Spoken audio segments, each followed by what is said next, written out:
Morning বন্ধুরা, আমি আজকে আবারও চলে এসেছি একটা দারুণ স্বাদের রেসিপি নিয়ে। আমি আজকে বানাবো সম্পূর্ণ নিরামিষ পদ্ধতিতে বেগুন ভর্তা। যা যা উপকরণ লাগবে সেগুলো আপনারা দেখে নিন। এখানে আমি দুখানা বেগুন কেটে ধুয়ে পরিষ্কার করে নিয়েছি। বেগুনটাকে ঠিক এরকম ভাবে কেটে নিয়েছি।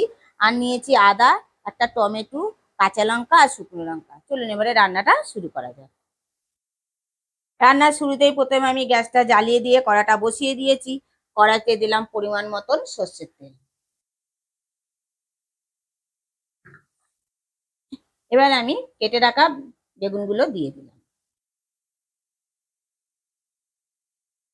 দিলাম টমেটোটাও। আর দিলাম অল্প পরিমাণ জল। জলটা বেশি দেবেন না, কারণ টমেটো থেকেও জল বেরোবে, বেগুন থেকেও জল বেরোবে। বেগুন আর টমেটোটাকে আমি সেদ্ধ করে নেবো। 5 মিনিটের জন্য ঢেকে দিলাম। টমেটোটা আর বেগুনটা সেদ্ধ হতে থাক। এবার ওই রান্নাটায় দেওয়ার জন্য, বেগুন ভর্তায় দেওয়ার জন্য আমি একটা মশলা বানিয়ে নেবো। দিয়ে দিলাম একটা শুকনো লঙ্কা, দুটো কাঁচা লঙ্কা। ঝালটা আপনারা নিজেদের মতন দেবেন, যে যেরকম ঝাল খাবেন সে অনুযায়ী দেবেন। কিছুটা পরিমাণ আদা আর অল্প পরিমাণ জল দিয়ে আমি একটা পেস্ট বানিয়ে নেব।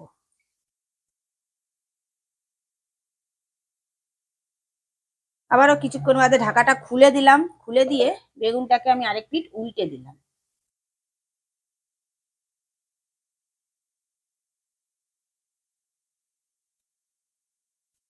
উল্টে দিয়ে আবারও আমি ঢেকে দিলাম আরেক পিঠটা হওয়ার জন্য। 5 মিনিট বাদে ঢাকাটা খুলে দিলাম। মাঝে তো একবার উল্টে দিয়েছিলাম, বেগুনটা সেদ্ধ হয়ে গেছে। এবার নামিয়ে নিলাম। দেখুন বন্ধুরা, পুরো জলটা টেনে গেছে। একটা পাত্রের মধ্যে আমি ঢেলে নেব। এবারে আমি এটাকে ম্যাশ করে নেব। তরকা প্যান নিয়ে নিলাম। তরকা প্যানের মধ্যে আবারও একটু আমি কিছুটা মশলা বানিয়ে নেব বেগুনে দেওয়ার জন্য। দিয়ে দিলাম ছোট চামচের 1 চামচ ধনে, গোটা ধনে। আর দিলাম গোটা জিরে। আর দিলাম কিছুটা গোলমরিচ।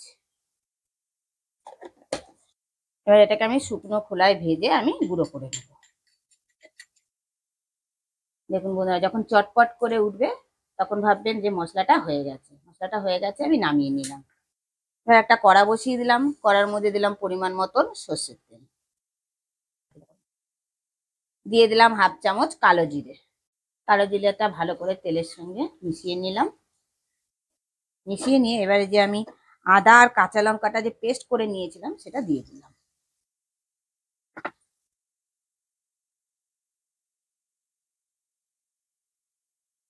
মশলার বাটিটা দিয়ে অল্প পরিমাণে আমি জল অ্যাড করলাম। দিয়ে দিলাম 1/2 চামচ হলুদ। কালারের জন্য দিলাম 1 চামচ, ছোট চামচের 1 চামচ কাশ্মীরি লঙ্কা। দিয়ে দিলাম 1/2 চামচ নুন। এবার সমস্ত কিছু গুঁড়ো মশলা দিয়ে আদা আর কাঁচা লঙ্কার সঙ্গে ভালো করে কষে নেবো, যতক্ষণ না আদার কাঁচা গন্ধটা যায়। এবার এটা ঠান্ডা হয়ে গেছে। এটাকে আমি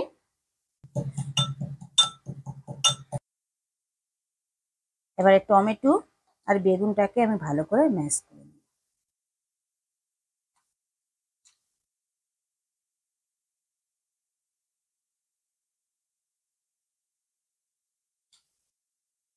আদাটাকে ভালো করে কষে নিলাম। এবারে ম্যাশ করা টমেটো আর বেগুনটা দিয়ে দিলাম। মশলাটার সঙ্গে মিশিয়ে নিলাম। মিশিয়ে নিয়ে এবার আমি কষে নেব। 4 থেকে 5 মিনিট আমি এখন ভালো করে কষবো। বেগুন ভর্তা তো বন্ধুরা, আমরা বেগুন ভর্তা তো অন্যরকম ভাবেও পেঁয়াজ দিয়ে বা পুড়িয়ে, বেগুন পুড়িয়েও আমরা ভর্তা খেয়েছি। আর এরকম ভাবে আপনারা একটু বানিয়ে দেখতে পারেন নিরামিষ দিনে। খেতে কিন্তু অসাধারণ হয়। আর সেই জন্য কিন্তু পুরো ভিডিওটা আপনাদের স্টেপ বাই স্টেপ দেখতে হবে। একটা স্টেপও কিন্তু মিস করলে চলবে না। বেগুন ভর্তাটা আমার হয়ে গেছে। এবার আমি যে মশলাটা গুঁড়ো করে রেখে দিয়েছিলাম, গুঁড়ো করা মশলাটা দিয়ে দিলাম। দিয়ে মিশিয়ে নিলাম। এত সুন্দর গন্ধটা বেরিয়েছে। আপনারা ঠিক এরকম ভাবেই বানাবেন নিরামিষ দিনে। দিয়ে দিলাম কিছুটা ধনে পাতা। ধনে পাতাটা দিয়েও মিশিয়ে নিলাম। মিশিয়ে নিয়ে গ্যাসটা অফ করে দিলাম। বেগুন ভর্তাটা আমার অলমোস্ট কমপ্লিট।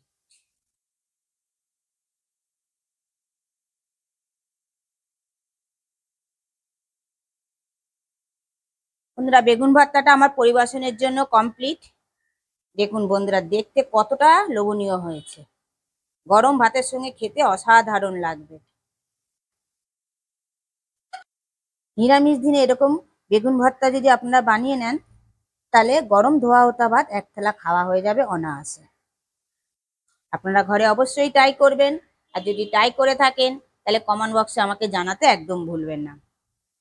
ভিডিওটা যদি আপনারা ফেসবুক থেকে দেখে থাকেন, চ্যানেলটাকে ফলো করে দেবেন, লাইক করে দেবেন, শেয়ার করে দেবেন, অন্য বন্ধু বান্ধবদের দেখারও সুযোগ করে দেবেন। আর যদি ইউটিউব থেকে দেখে থাকেন, চ্যানেলটাকে সাবস্ক্রাইব করে দেওয়ার অনুরোধ রইল। পাশে বেল আইকনটা প্রেস করে রাখবেন নতুন নতুন ভিডিও দেখার জন্য। আপনারা সবাই ভালো থাকবেন, সুস্থ থাকবেন। আবার কোনো নতুন ভিডিও নিয়ে আপনাদের সঙ্গে আমার দেখা হবে। এবার আসি, টাটা।